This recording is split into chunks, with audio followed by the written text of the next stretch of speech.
Nah, oke teman-teman, kali ini saya akan kembali lagi yang membahas mengenai kabar terbaru dari Timnas Indonesia, dan di sini pun saya akan fokus ya mengenai Timnas di Asian Games. Ya, kita ketahui laga antara Indonesia versus Uzbekistan ini mendapatkan pelajaran berharga ya. Bagaimana permainan yang kedepannya ini harus ditingkatkan. Karena saya melihat bahwa sebenarnya Indonesia ini secara mental itu berbeda jauh ya dibanding di event-event sebelumnya. Tetapi di sini oke, kita lupakan apa yang sudah terjadi, kita fokus ke masa depan, kita fokus di ajang selanjutnya, dan kita akan melihat bagaimana kesalahan atau evaluasi yang harus dibenahi oleh pelatih timnas dan juga federasi. Jangan lupa untuk membantu channel ini, silahkan kalian tekan tombol like-nya, komen, dan juga subscribe, serta tekan tombol loncengnya agar kalian mendapatkan notifikasi dari video-video saya selanjutnya.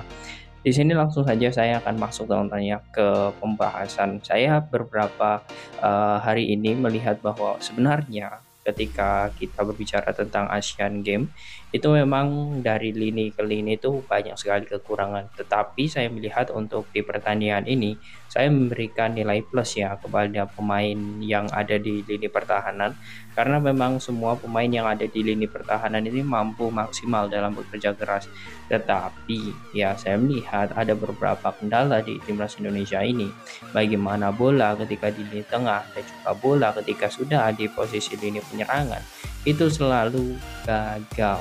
Dan bahkan saya melihat seperti sosok Ramai Rumakek dan juga Egy Maulana Fikri ini tidak bisa bergerak sama sekali.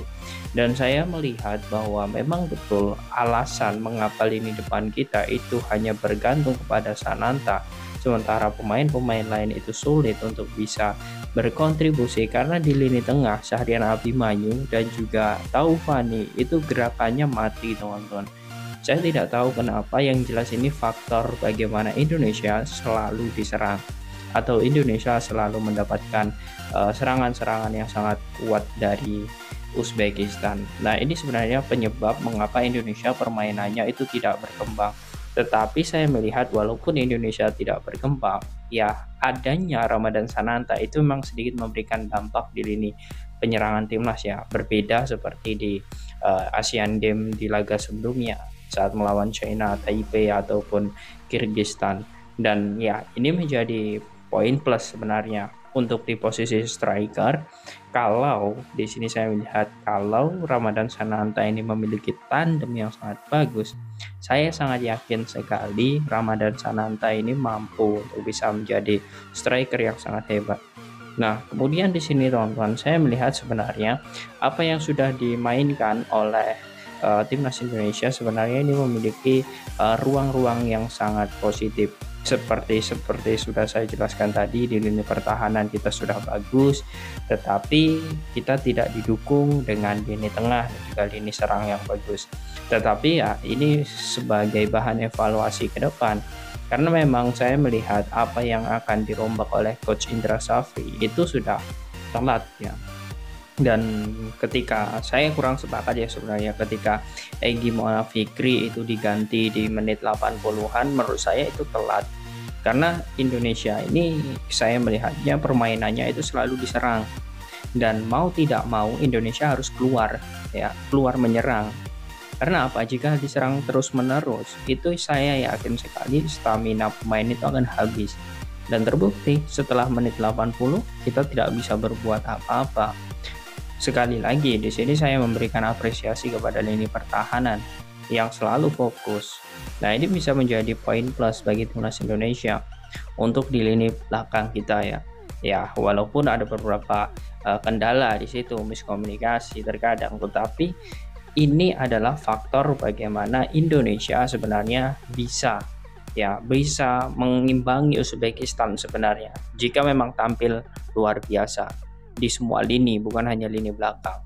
Nah, kemudian di sini saya akan memberikan juga apresiasi kepada sosok yang mungkin kalian juga sama ya seperti saya, yakni Doni Tri Pamungkas.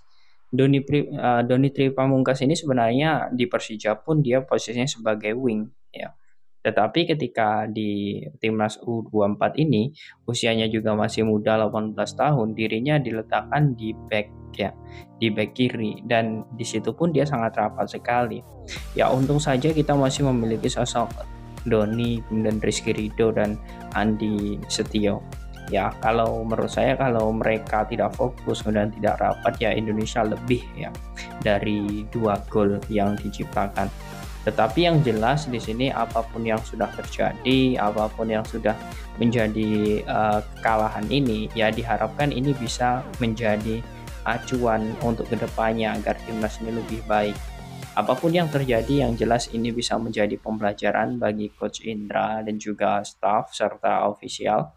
Dan kita harus bisa lagi-lagi teman-teman ya, jangan dengan gagalnya di Asian Games ini kita terlalu dalam hal ini ya menyudutkan ya atau mengkreditkan Coach Indra, karena sudah jelas di target di Asian Games ini PSSI tidak menargetkan sama sekali. Dan yang jelas ini menjadi pelajaran ya bagi timnas Indonesia ke depan. Dan ya apapun yang terjadi menurut saya ini harus segera dibenahi